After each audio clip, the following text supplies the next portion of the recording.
سلام میکنم به همه دوستان. امیدوارم که حالتون خوب باشه. اگر دوست دارید آموزش این مدل چشم رو یاد بگیرید، تا انتهای این ویدیو همراه من باشین.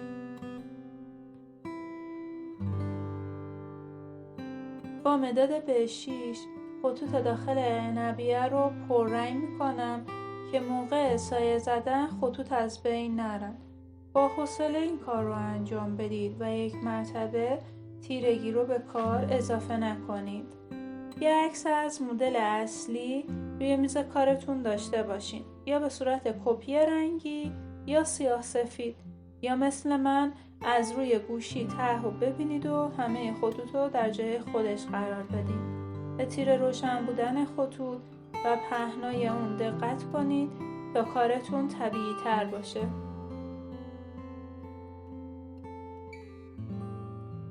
در ویدیوی قبل آموزش انتقال این چشم رو توضیح دادم که در بالای صفحه قرار میدم و لینک ته رو در قسمت دیسکریپشن برای دوستانی که همین مدل چشم رو میخوان بکشن گذاشتم. خلاصه همه چیز مهیاست. ته رو بردارید، انتقال بدید و از طریق همین ویدیو یه چشم خوشگل برای خودتون بکشین.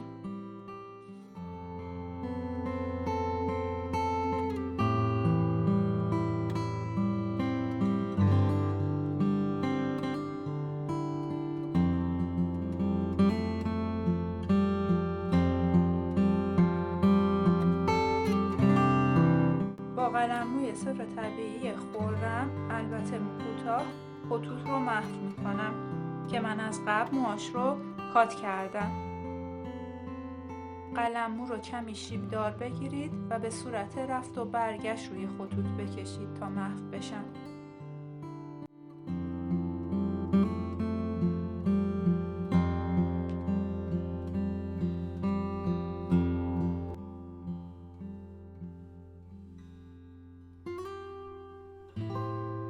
برای خطوط بزرگتر از قلموی صفر پارس آرت باز هم مو کوتاه استفاده می کنم و شروع می کنم به محو کردن این قسمت ها.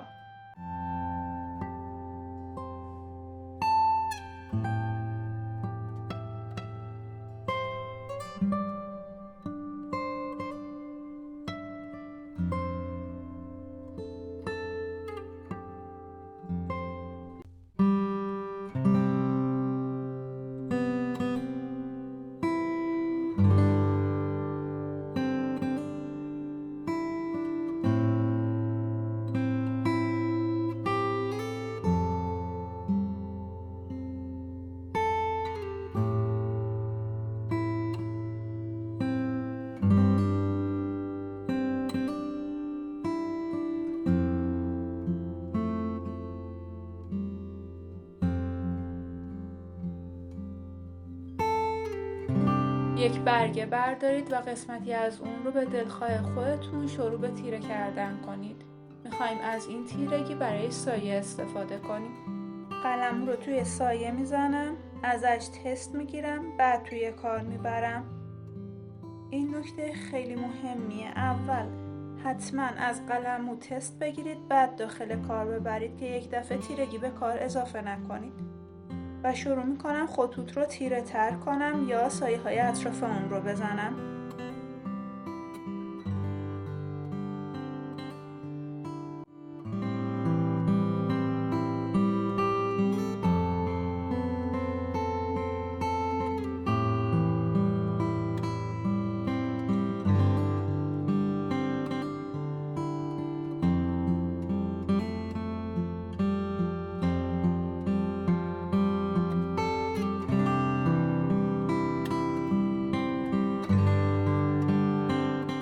برای سایه زدن عنبیه قلمو رو عمود روی صفحه قرار میدم و حالت چرخشی سایه میزنم.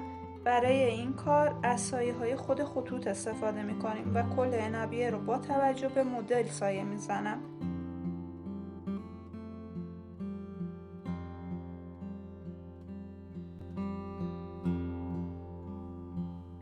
با استفاده از قلموی صفر خرم مو طبیعی خطوط چشم رو میکشم و از قسمت تیره به سمت قسمت روشن میرم.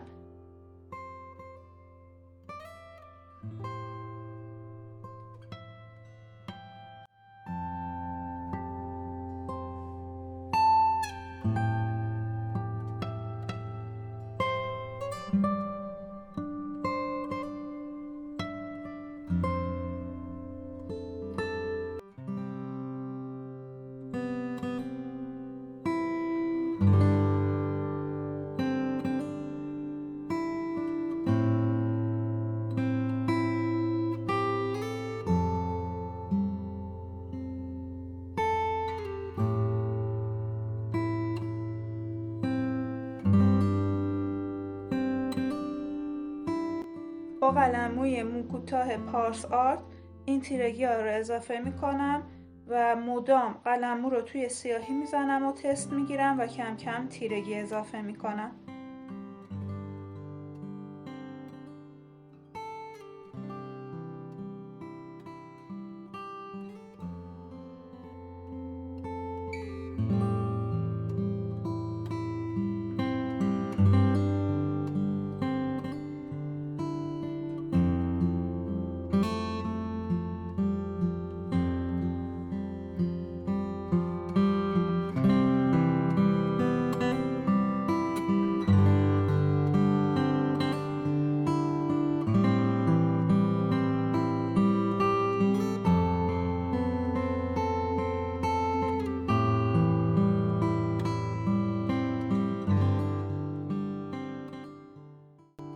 با استفاده از محو این خطوط محو رو میکشم. با استفاده از قلموی 6 این تیرگی ها رو اضافه کنید.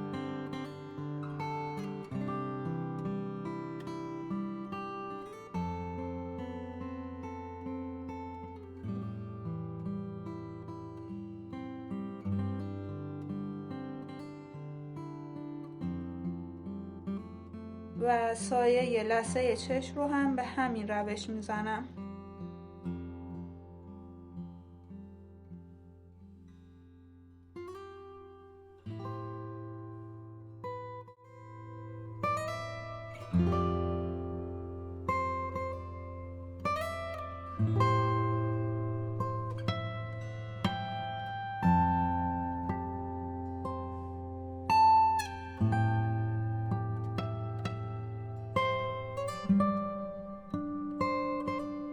مژه ها رو با دقت به صورت پرتابی بکشید. به مدلتون دقت کنید و چیزی از خودتون به کار اضافه یا کم نکنید.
خط بالای پلک رو میکشم و با قلموی صفر مطبعی خرم محوش میکنم.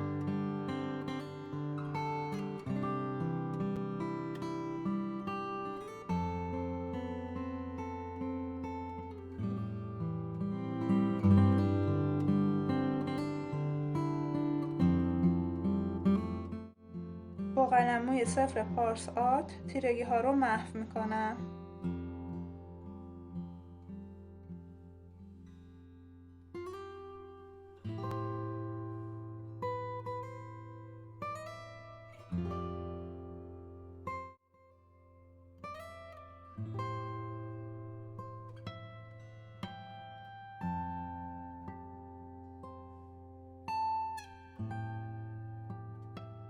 با یه قلموی بزرگتر سفیدی داخل چشم رو سایه میزنم و کمی تیرگی به لثه چشم اضافه میکنم.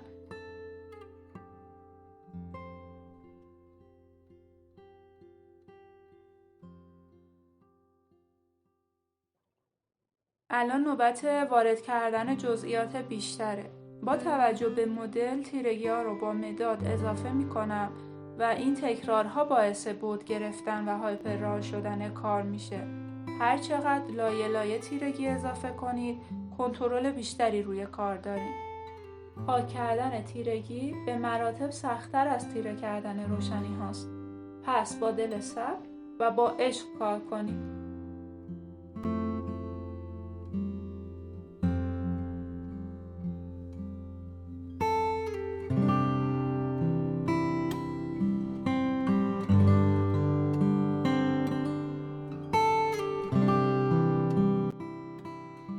همه مراحل همونه. با استفاده از قلم‌هایی که گفتم خطوط رو محو کنید.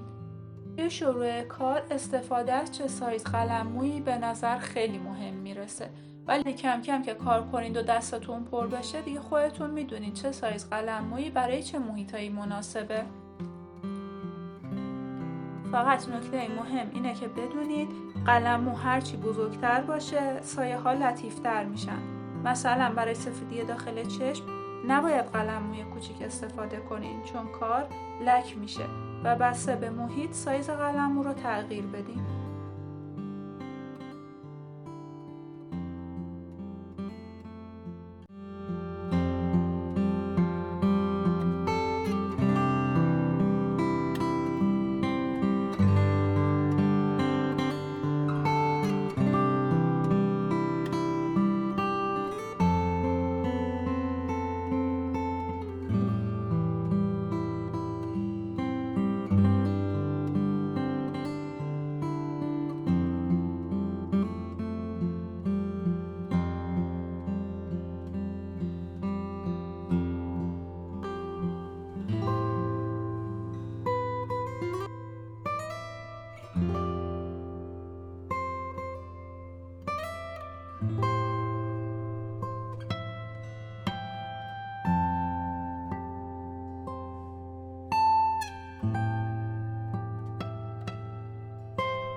با قلم‌موی سایز 4 تیرگی ها رو اضافه میکنم و با یک قلم‌موی بزرگتر کلش رو محو میکنم.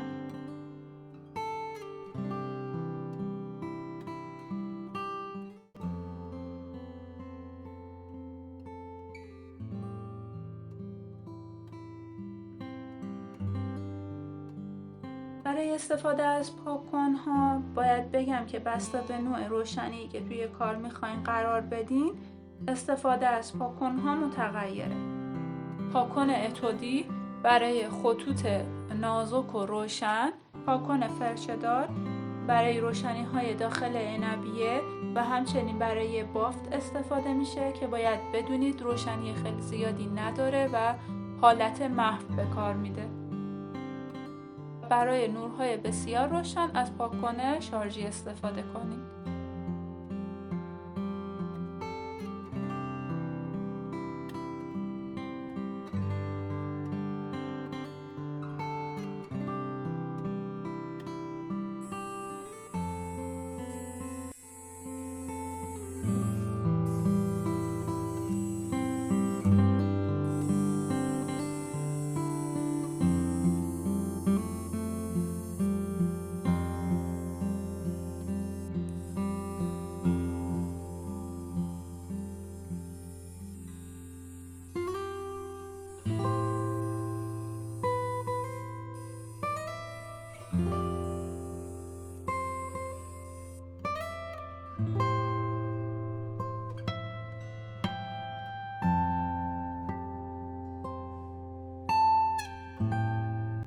مردمک چشم رو تیره میکنم. بعد از اون نوبت به موجه ها میرسه.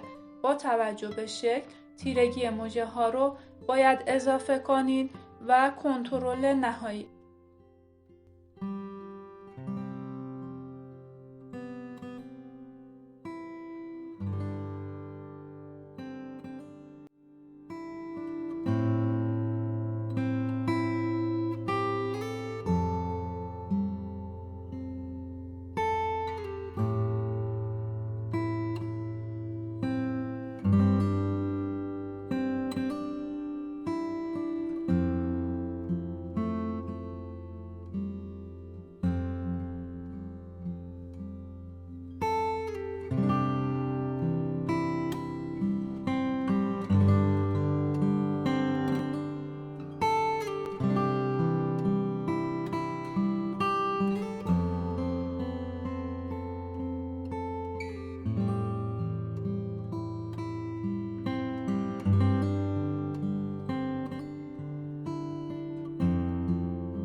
امیدوارم که این ویدیو رو دوست داشته باشین و از نکته‌هایی که داخل این ویدیو گفتم استفاده کنید و به بهتر شدن کارتون کمک کنید.